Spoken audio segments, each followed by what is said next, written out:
asko.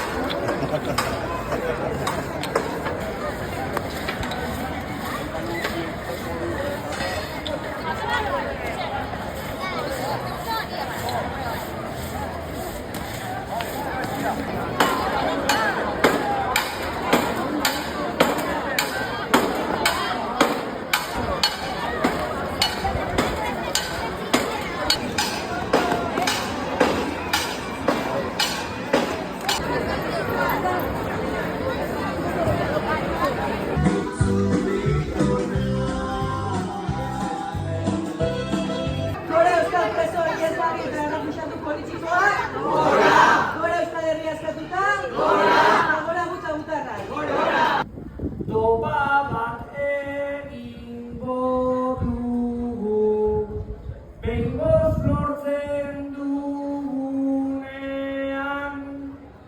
preso gabeko herri bat, eta askatasunean.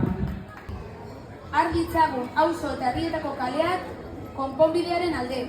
Hain zuzen, 2027ko urtarrilaren 9an, Bilbok helmuga izan behar duelako. Urtarrilaren 9an Bilbo txiki utzi behar dugu. Euskal preso, ieslari eta deportatuak etxera.